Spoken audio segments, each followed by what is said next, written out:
ഏതായാലും ഒരു കാര്യം, അദ്ദേഹം ആന്റോ ആന്റണി ആ വിമാനത്താവളത്തിന് വേണ്ടി പാർലമെന്റിൽ ഒരു ചോദ്യം ചോദിച്ചു എന്ന് പറഞ്ഞു. അത് തന്നെ വലിയ ആന്റോ ആന്റണി പാർലമെന്റിൽ നിയമസഭയിൽ ചോദ്യം ചോദിക്കും വിമാനത്താവളത്തിൽ. പിന്നെ ഒറ്റ കാര്യമാണ് ശബരിമലയിലെ തിരക്ക്. ബെസ്റ്റ് കാര്യം, ശബരിമലയിൽ തിരക്ക് വന്നിട്ട് എത്തി നോക്കാതെ ഒരു നടപടി എടുക്കാതിരുന്ന ഈ സർക്കാർ നവകേരള സദസ്സ് നടത്താൻ പോയേക്കുവായിരുന്നു.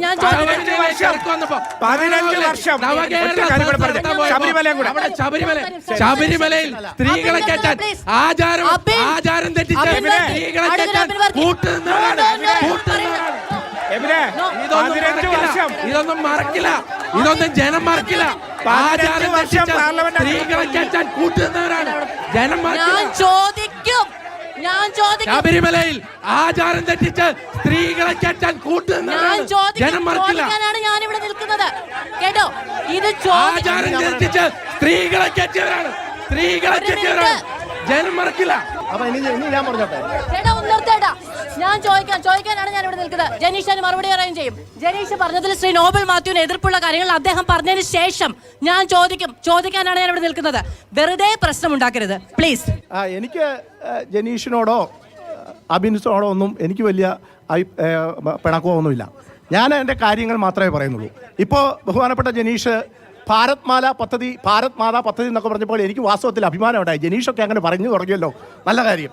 അപ്പോൾ എനിക്ക് പറയാനുള്ളത് ഇത്രയേ ഉള്ളൂ. ഇതിനു മുമ്പ് നരേന്ദ്രമോദി വരുന്നതിന് മുമ്പ് ഇവിടെ 10 വർഷം ഭരിച്ചിരുന്ന UPA സർക്കാരുണ്ട്. ആ UPA സർക്കാരിൻ്റെ കാലത്ത് കേരളത്തിൽ നിന്ന് 8 മന്ത്രിമാരുണ്ടായിരുന്നു.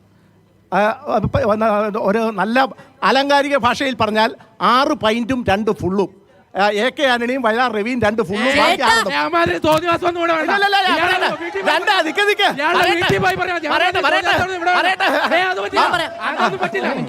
അല്ല അത്ര ഉണ്ടായിട്ട്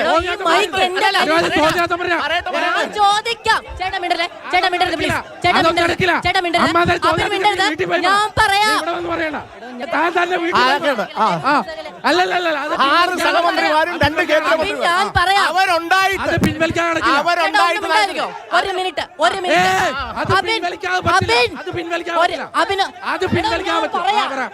ഒന്നോട് പേരിക്കും അവരിനി വിടില്ല. ഞാൻ പറയാ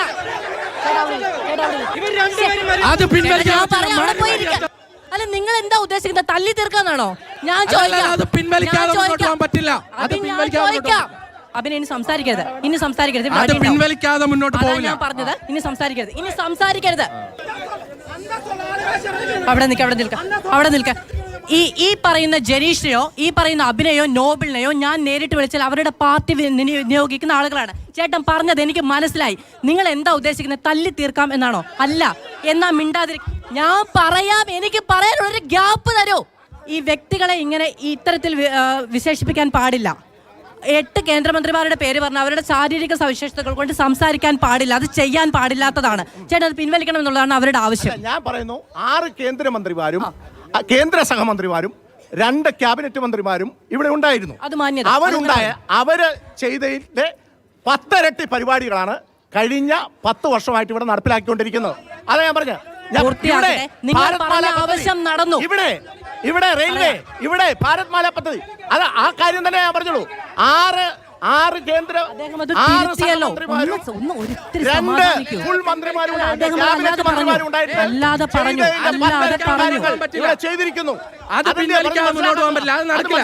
അത് പിൻവലിക്കാതെ മുന്നോട്ട് പോകാൻ പറ്റില്ല. അതായത് വ്യക്തിപരമായ മുന്നോട്ട് പോകാൻ പറ്റില്ല. ചോദിക്കാണ്. ഈ പറയുന്ന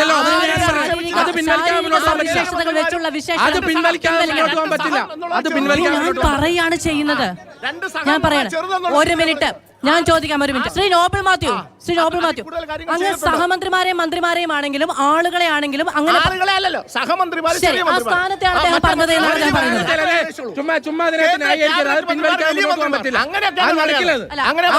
ആ വിശേഷണം അവർ അംഗീകരിക്കുന്നില്ല.